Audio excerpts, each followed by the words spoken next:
Chicken nuggets খুবই easy তৈরি করা আর বাচ্চাদের তো খুবই ফেভারিট একটা জিনিস। এটা কিন্তু খুব ইজিলি আপনারা ইফতারে বাচ্চাদের সামনে দিতে পারেন এবং বাচ্চারা খুব মজা করে খাবে। চলুন দেখে নেওয়া যাক এটা কিভাবে তৈরি করছি। এর জন্য প্রথমেই আমি 400 গ্রাম চিকেন কিমা নিয়ে নিচ্ছি। এবার এর মধ্যে আমি 1 কাপ পরিমাণ ব্রেড ক্রাম দিয়ে দিচ্ছি। এটা জাস্ট আমি পাউরুটিকে ব্লেন্ড করে নিয়েছি। এবার এর মধ্যে 1 চা চামচ আদা বাটা, 1 চা চামচ রসুন বাটা, স্বাদ মতো লবণ, সাথে দিচ্ছি 1 চা চামচ পরিমাণ মরিচের গুঁড়ো, গোলমরিচ গুঁড়ো দিচ্ছি 1 চা চামচ, সয়া সস দিচ্ছি 1 টেবিল চামচ, টমেটো সস দিচ্ছি 1 টেবিল চামচ, সাথে আরো দিচ্ছি হোয়াইট ভিনেগার। আমি এখানে হোয়াইট ভিনেগারটাও 1 টেবিল চামচ পরিমাণ দিচ্ছি আর একটা ডিম দিয়ে দিচ্ছি এখানে। সবকিছু দেওয়া হয়ে গেছে। এবার আমি হাতের সাথে ভালোভাবে সবকিছু মিশিয়ে নিব। সময় নিয়ে ভালোভাবে সবকিছু মিশিয়ে নেওয়ার পর এবার এর মধ্যে আমি 1 টেবিল চামচ পরিমাণ সয়াবিন তেল দিয়ে দিচ্ছি। যেহেতু চিকেনের মধ্যে ফ্যাটের পরিমাণটা কম থাকে, সলিড চিকেনটা নিয়েছি, এই কারণে এখানে আমি তেলটা ব্যবহার করছি। তেল দেওয়ার পর আবারও আমি ভালোভাবে সবকিছু একসাথে মিশিয়ে নিব। সবকিছু একসাথে ভালোভাবে মেশানো হয়ে গেছে। এবার আমি একটা ডিম ফেটে নিব। ডিমের মধ্যে জাস্ট আমি 1 চিমটি পরিমাণ লবণ আর 1 চিমটি পরিমাণ গোলমরিচ দিয়ে এটা ভালোভাবে একটু ফেটে নিব। ডিম ফেটে নেওয়ার পর এবার আমি নাগেটসের শেপ করে নিব। নাগেটসের শেপ করার জন্য প্রথমে আমি হাতে একটু তেল মেখে নিচ্ছি।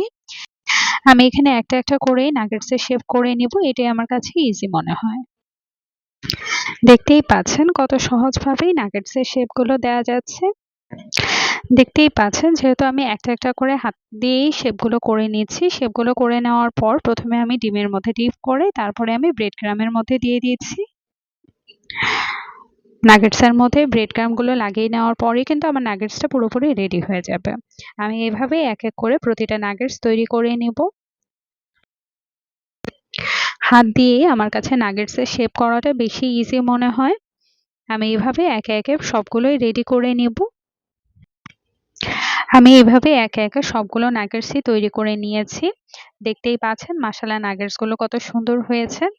আমি আমার যতটুকু সুবিধা ততটুকু সাইজ করে নিয়েছি। আপনারা চাইলে ছোট বড় করে নিতে পারবেন।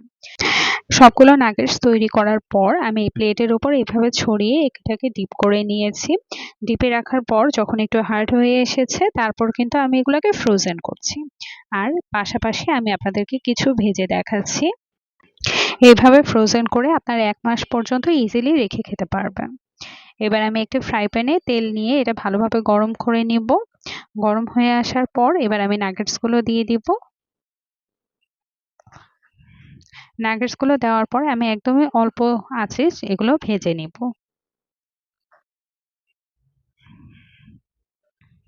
চুলার আঁচটা একদমই কমিয়ে রাখবেন, না হলে এটা কালার তাড়াতাড়ি চলে আসবে, ভাজা হবে না। সময় নিয়ে কালার হয়ে আসা পর্যন্ত আমি একটু ভেজে নিব উল্টে পাল্টে। আমার চুলার আঁচটা এক সাইডে একটু বেশি হওয়াতে দুটোতে কিন্তু কালার বেশি চলে এসেছে। এই কারণে নাগেটস ভাজার সময় চুলার আঁচটা একদমই কমিয়ে রেখে এগুলো ভেজে নিতে হয়। নাগেটস গুলো কিন্তু পুরোপুরি কালার চলে এসেছে, একদমই সার্ভ করার জন্য রেডি হয়ে গেছে। এবার আমি এগুলোকে তুলে নিব। দেখতেই পাচ্ছেন মাশাআল্লাহ নাগেটস গুলো কিন্তু খুব সুন্দর হয়েছে। এগুলো খেলে কিন্তু আপনারা বুঝতেই পারবেন না আপনারা বাসায় তৈরি করেছেন। একদম দোকানের মতো হয়। এভাবে নাগেটস তৈরি করে খেয়ে দেখতে পারেন। আপনাদের কাছে আশা করি অনেক ভালো লাগবে।